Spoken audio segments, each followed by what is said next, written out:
Halo penikmat film, how are you today? Gimana kabarnya? Yamete konnichiwa. Kota internet masih aman kan?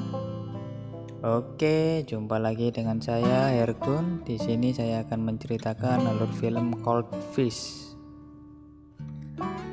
Oke, tanpa berlama-lama lagi, siapkan tisu kalian, siapkan cerutu kalian, pasang handsfree kalian, tutup pintu kamar kalian, matikan bluetooth kalian, kencangkan kolor kalian, tidur di pangkuan cewek kalian. Selamat menonton dan intro.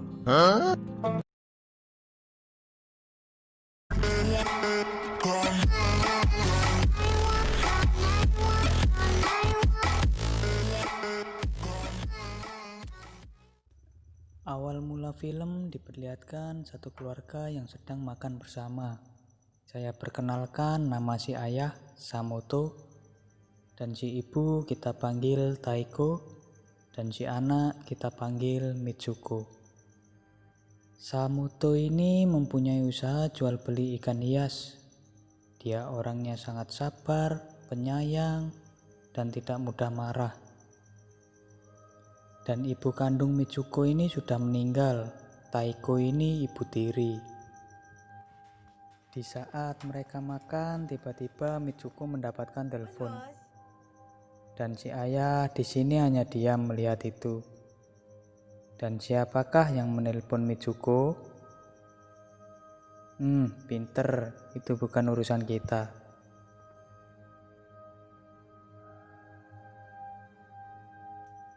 Setelah makan, Taiko dan Samoto santai sambil menonton TV. Saat itu juga, Samoto langsung pengen mantap-mantap. Dan Taiko pun menolak. Halus, sabar. Pucat dari gue. Tiba-tiba telepon rumah berbunyi.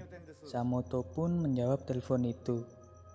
Dan si penelpon menyuruh Samoto segera ke minimarket. Scene berpindah di mana Samoto dan Taiko sudah sampai di minimarket tersebut. Mereka pun masuk dan ternyata Mitsuko sedang diinterogasi manajer minimarket karena kedapatan Mitsuko mencuri barang-barang dari minimarket itu. Ayah dan ibu Mitsuko pun meminta maaf kepada manajer karena manajer mau melaporkan Mitsuko ke polisi. Namun datanglah sesosok laki-laki, dia bernama Murata. Layaknya Superman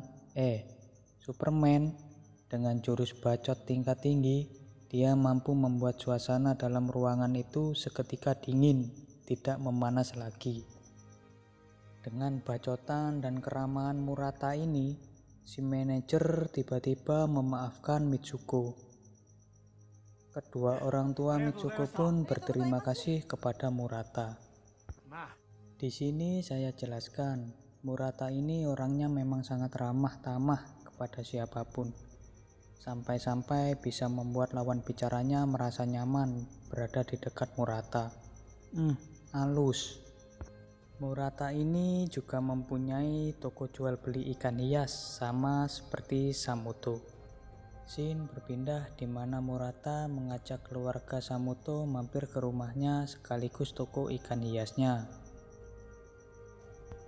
Murata menyuruh mereka melihat-lihat pameran ikan hiasnya. Saat Samoto melihat-lihat, tiba-tiba muncul seorang wanita. Dia bernama Aiko. Dia ini istri Murata. Murata di sini menawarkan Mitsuko pekerjaan merawat ikan hiasnya. Mitsuko dan kedua orang tuanya pun menyetujuinya karena mereka merasa nyaman dengan kebaikan Murata. Halus. Singkat cerita, di pagi hari mereka sudah berkumpul di toko ikan Murata. Dan di sini Murata memperkenalkan Mitsuko kepada karyawan lamanya. Setelah itu Samoto pamit pulang mau menjaga tokonya. Namun Taiko tetap berada di toko Murata. Di sini Murata menyuruh Mitsuko berganti pakaian kerjanya. Dan Murata pun kembali ke kantornya. Di sana ternyata sudah ada Taiko. Mereka pun duduk dan mengobrol. Murata memperlihatkan ikan hiasnya kepada Taiko. Entah dengan rayuan seperti apa, Taiko pun dimantap-mantap oleh Murata.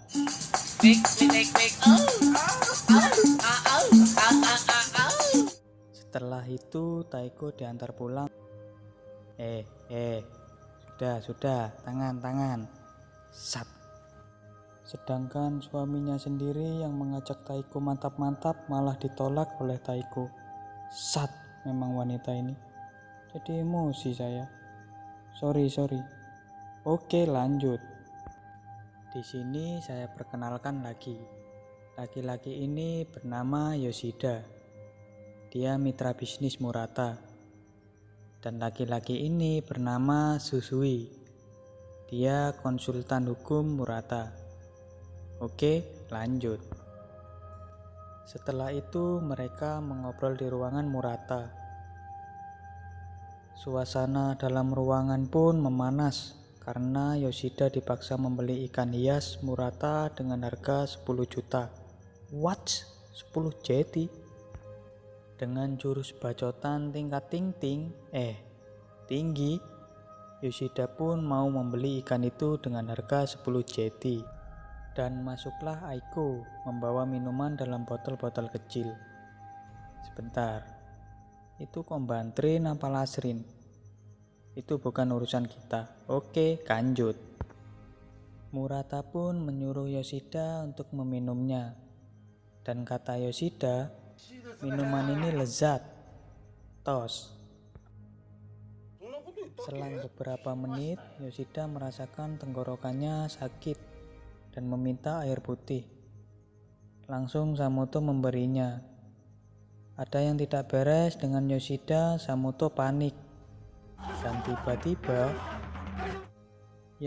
Yoshida langsung tumbang dan mengeram kesakitan dan langsung tewas di tempat. Singkat cerita, mereka tiba di rumah kosong dan memasukkan mayat Yoshida ke dalam rumah itu. Samoto di situ cuma terdiam seperti biasa dan dia sudah tahu jati diri Murata dan Aiko yang sebenarnya. Pagi pun tiba, di mana Samoto disuruh membakar kertas dalam tong kosong nyaring bunyinya. Di dalam tong untuk perapian.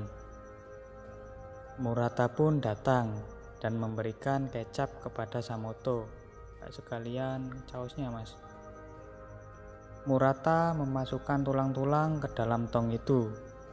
Dan bisa kalian tebak itu tulang-tulang apa? Scene berpindah di mana Murata mengajak Samoto berhenti di pinggir sungai kecil. Dan Murata melempar daging cincang yang dibungkus plastik ke sungai itu.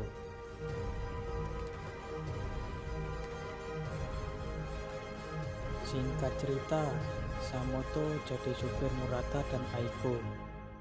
Dan di dalam mobil itu juga sudah ada korban Murata dan Aiko. Pagi pun tiba, di mana mereka sudah berada di atas jembatan yang seperti biasa tempat pembuangan daging cincang itu. Kali ini Murata yang menyuruh Samoto untuk membuangnya. Dan Samoto pun menurutinya. Samoto yang takut dan agak geli-geli gimana gitu. Dia mengambil sarung tangan. Dia pun membuka plastik itu dan menjatuhkannya ke sungai. Setelah itu, Murata pun memberi imbalan kepada Samoto untuk mantap-mantap dengan istri Murata. Samoto dipaksa Murata sampai mau melakukannya.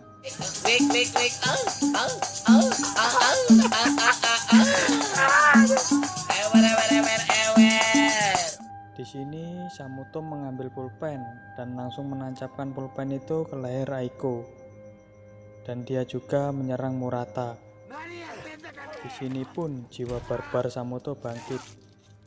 Dia jadi kejam dan membunuh Murata di tempat. Aiko malah tertawa melihat Murata dibunuh Samoto. Oh, parah ini. Di sini saya jelaskan bahwa Aiko ini suka merasakan kesakitan dan melihat orang kesakitan.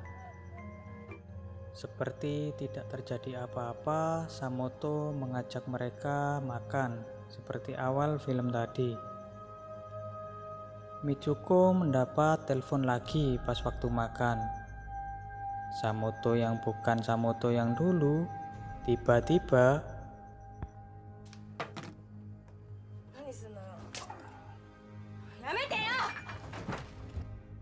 ya, dia mengajar Mitsuko sampai pingsan.